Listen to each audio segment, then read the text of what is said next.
Namaskar. In last lecture, we discussed different types of punches and different types of dies. We discussed different elements and different materials. So, in this lecture, we will discuss how to select die set. Hmm? After all die details have been designed, a die set of proper size and style is selected. Hmm? So it between 5 to 10% of total design time is spent selecting and drawing the views of the die sets.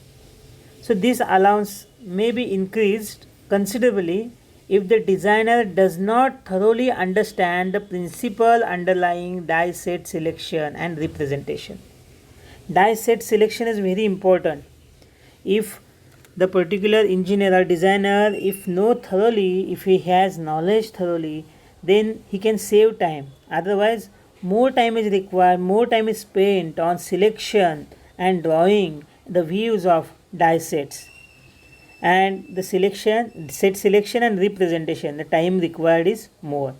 So die sets are manufactured in a bewildered variety of sizes and shapes. Different sizes and shapes are available.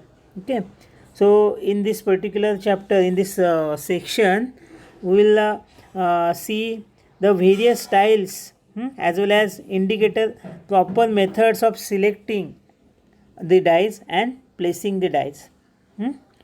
So what is important? Proper selection of die set has many advantages. So these advantages realized when die components are retained in a properly selected die sets. So members are kept in proper alignment during the cutting process, even though some looseness may exist in the press ram. So thus uniform clearances are maintained around the cutting edges of the producing blank free of burrs.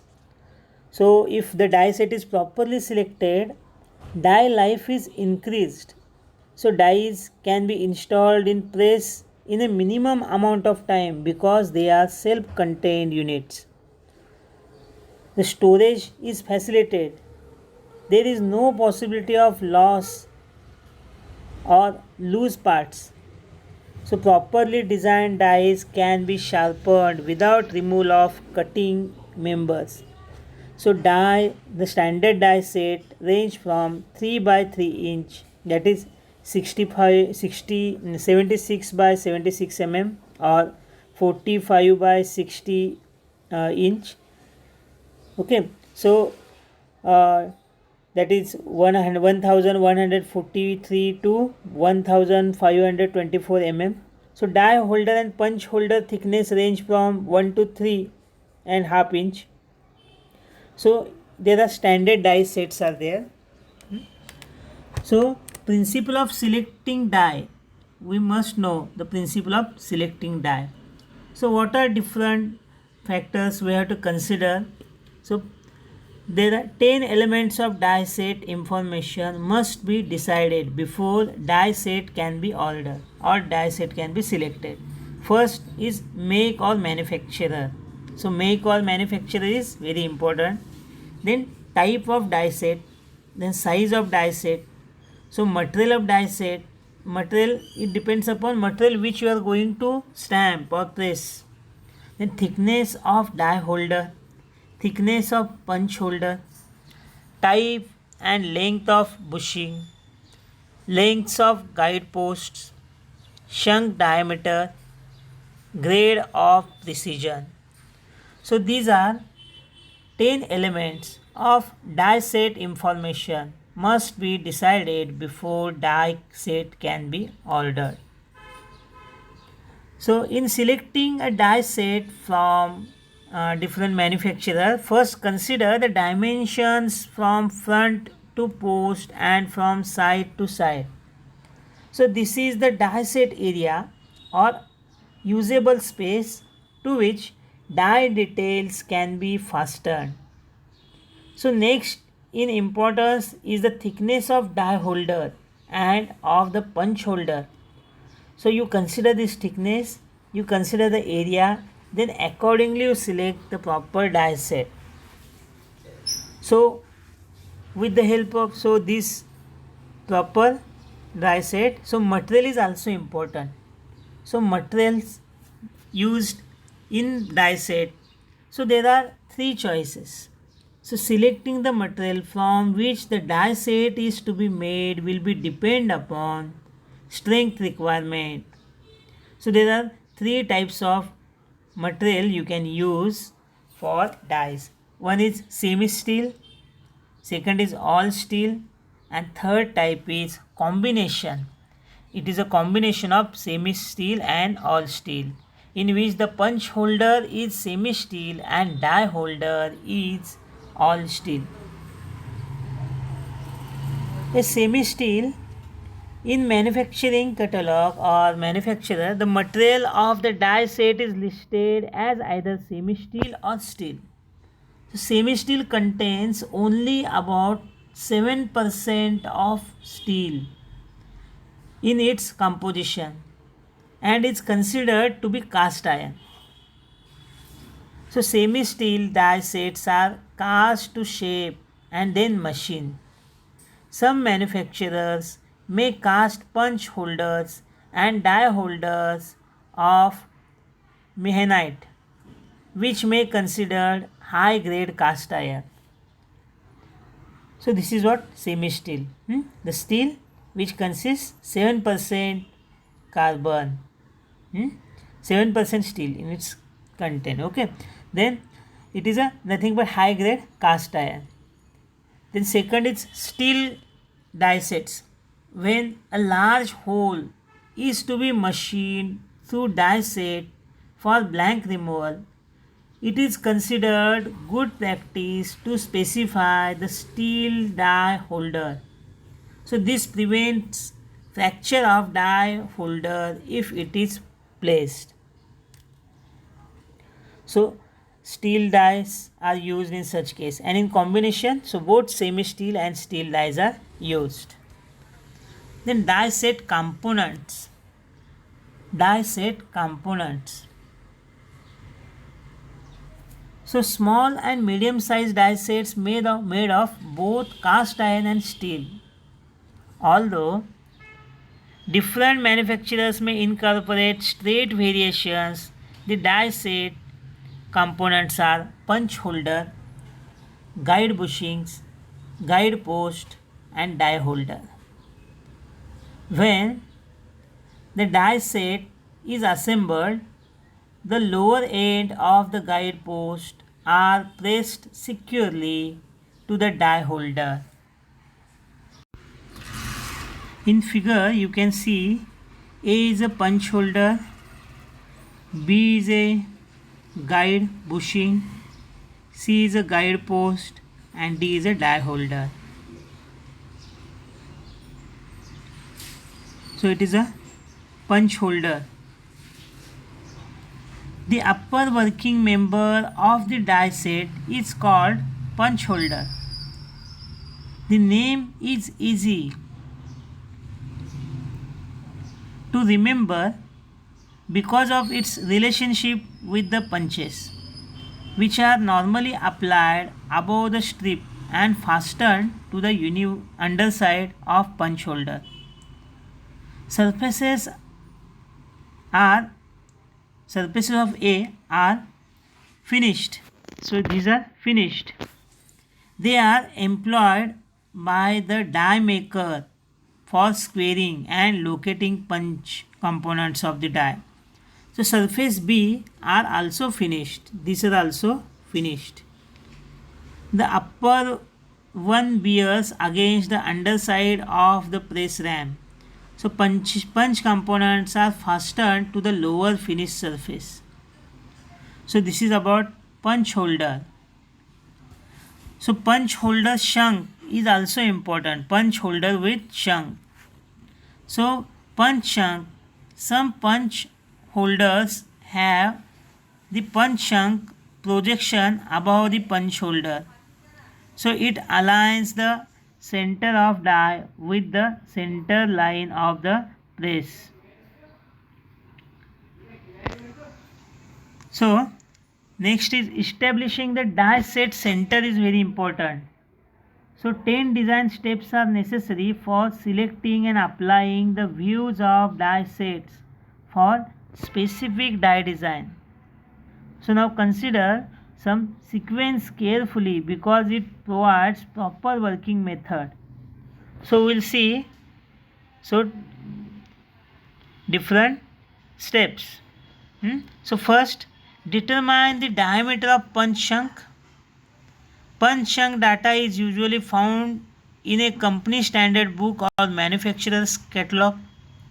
Although occasionally it may be necessary to get it directly from the press room, on an appropriate sheet of paper, draw a circle of required punch chunk diameter. On the upper left plane view of the die, draw vertical and horizontal center lines. Their intersection represents the ideal center of the die, the one who should prefer to use if possible. So for most dies, the ideal center would be the center of the die block. So measure from side to side and from front to back. The center is the center of die. So transferring measurements, draw corresponding center lines on the upper right inverted views of the punches. Slip the sheet on which the punch chunk circle was drawn under die drawing and move it to the upper right plane view representing the inverted punches. Apply the center of circle directly under the intersecting lines representing the ideal center. So inspect punch holder drawing to establish whether or not all holes to be machined through the punch holder will pass outside of the punch chunk or inside of it. So the punch holder has been turned upside down for viewing the punch chunk. So in this way you can establish the die center.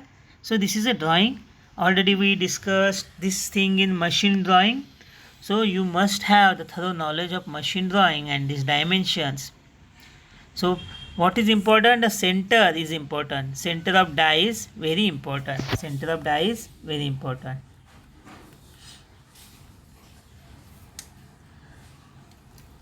Then in this drawing, the study of any die will reveal that number of dimensions are not given. Okay, there are 3 ways of establishing dimensions that are not listed in some catalogs or some manufacturers. Okay, so dimension may be estimated. Those dimensions that are not listed are not critical and may be approximated to proportions printed in catalog or it is given. So dimensions may be established with proportional dividers. The point relationship of divider arms may be set to one of the given dimensions. So points are transferred from the catalog views to the views of the drawing. When component must be drawn at frequent intervals, missing dimensions may be measured and recorded in a standard book for future use. So in this figure gives all dimensions that are not ordinarily listed in die set. So these dimensions may be used directly when applying the views of the die set of drawings. So proper working procedure reduces loss of time in laying out die sets. So for this different steps are required. Okay, so this diagram represents the left and right side of the die set for vertical lines. Okay, it is illustrated in figure. So in addition, the vertical center of die set has been established. Preferably the die is centered between 2 posts and the front of the die set. Look up this dimension in the catalog. Then draw horizontal lines to represent the front of the die set. Dimensions A between post and die block should be properly hold. Okay. So then once drawing is over, the machining the die set is very important. Machining holes for the passage of slugs. So there are two methods of applying holes in the die holder for the passage of slugs. In a view, yes, so you can the slug relief hole are machined with the straight walls. Here in the diagram you can see. So slug relief holes are machined with the proper straight wall. Then dimension C is a 1/16 inch for blanks and proportionately more for thicker blanks. Then method shown in view B is preferred for blanking and piercing soft materials which have tendency to stick together and form thick slug that could jam. The hole is in the die set are die filled to the same angle applied to the die block for relief. The stripper bolt holes, counter bolts holes for stripper bolts should be proportioned carefully because considerable pounding occurs against the bottom of the counter bores in operation of the die. Also, a spring stripper may occasionally stick or become jammed. When this happens, a bar is used, a pry bar is used to free it. The stripper then slams up with all the stored energy in the spring. So apply the minimum proportions. So what is the proportion used? The proportion is strip thickness plus grinding allowance is added. For dimension B, so D of semi steel die set and 3/4 D for steel die sets. So these are used in case of machining. Okay, so machining allowance is considered. Once drawing is over, then machining is done accordingly. While machining, so strip thickness and grinding allowances are considered while machining. Okay, then what are different types of die sets? So there are back post die sets. Most dies designed for hand feeding of strip are provided with two guide posts applied at the back of the die set. This type gives maximum visibility and accessibility because it is open on three sides. A back post die set is also used when scrap stock is to be employed for producing small blanks. Scrap material is usually very irregular in shape. Other guide post arrangement can be interfere with positioning. So there are three distinct types of back post die sets. In figure you can see there are three distinct type of back post die sets. So first is regular. So this is regular. So this type is used for dies with average proportion. This is regular die set. Then this is second is long type die set.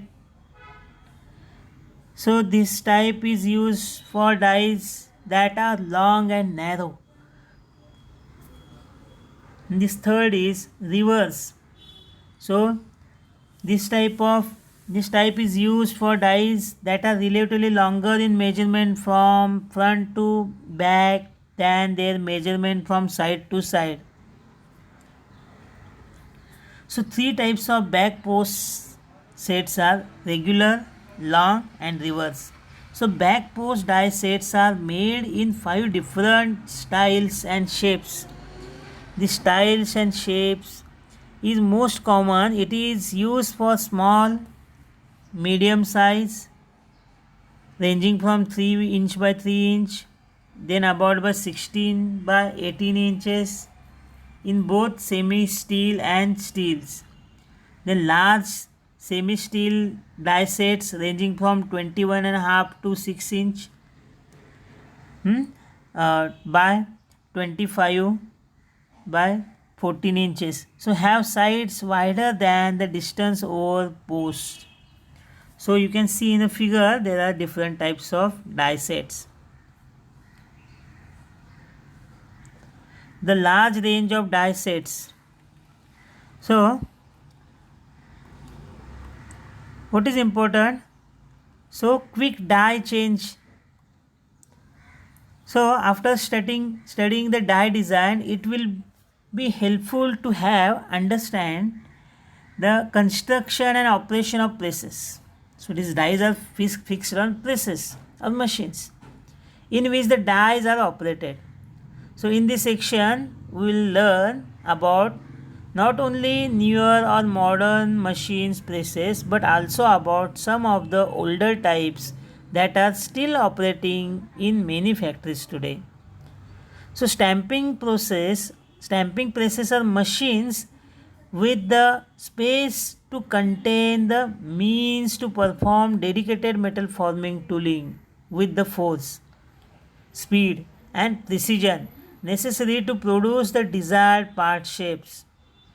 So mechanical and hydraulic stamping presses are available in several basic designs, a wide range of sizes, tonnage capacity, stroke length and operating speeds. So both mechanical and hydraulic presses are classified by the type of frame upon which the moving element of the press are mounted. The two most common frame types are gap frame, that is C frame, and the straight side press. So each has its own advantage and disadvantage. So presses, the machines on which the dies are fixed and you are carrying out the machine, that is called press. So press is powered. So press get their power from 4 basic sources.